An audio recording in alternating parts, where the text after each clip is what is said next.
Welcome back to the breakdown. Today we're going to be taking a look at Anker's new 45-watt USB-C charger. Now, phones and tablets and all kinds of things are increasingly getting larger and larger wattage charging. You can think of wattage like a garden hose. The higher the wattage, the bigger the hose, the more power it can push through. It's kind of like how a garden hose will fill a pool eventually, but a fire hose would do it a lot faster. Older phones are 10, 15, or 20 watts. Increasingly, we're seeing phones in the 30 and 45 watts range, and that's where this comes in. Also, many laptops happen to be 45 watts, and this will also allow you to charge those from a single one. It even has a foldable prong here, if I can get it, there we go, to make this great for travel. We're going to be talking about the pros and cons of this, break everything down you need to know about it, and a whole lot more. First, a few disclaimers. This was not a review unit. I did buy my own money to test here and give you a full review.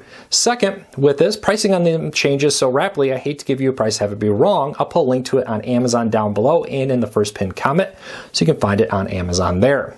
And lastly, before we get into the full review, could you do me a big favor? Could you help us grow this channel? Could you help me support my family? Just hit that subscribe button, hit that thumbs up, let YouTube know you enjoy what we do here, so YouTube recommends our videos to more people, helping us grow, helping us support our families. And with that said, let's dive into the full review, just starting off by taking a look at the actual device. It's a pretty standard little USB-C, single USB-C port. I'll talk about why that's a good thing in a minute. Foldable prongs here for travel, and they're kind of loud. It's kind of stiff. They don't accidentally fold, I'll tell you that. They do lock in place pretty well. It does have Anker on the side, a little bit brighter than I like, but it kind of blends in. I like it when these chargers don't have a whole lot of writing on them, so when they're on my wall, they kind of vanish there. Let's take a look at everything that came with and show you this plugged into the wall, give you an idea how large it is with that. And as I talk about a few key things here with it. Number one, it's a single USB-C port. Often you see, oh, it's a dual 45-watt charger, but when you break it out, neither port is able to do 45 watts. It just breaks it out some weird way between the two ports. Or maybe it can do 45 watts through a single port, but the second you plug in a second one, it decreases the amount of power going to the first port. Because this is a single USB-C port, everything will come out of this at 45 watts in max. Now, it is important to remember, not all devices are 45 watts. This will downgrade and match whatever phone is. For example, if you put in a Pixel or iPhone 14 that aren't 45 watts, it'll just charge those at the maximum rate. The second note here is most phones now have safety in there to help prevent battery damage. And what they do is they may, for example, do 30 watts for the first half of the battery charge, and then they slow down the charge from there to prevent the so-called overcharging or overheating of the battery. And that's why the first 10% of charging your phone goes a lot faster than the last 10%. 90 to 100 seems to take forever because it's slowing down that charge to not damage the battery with that.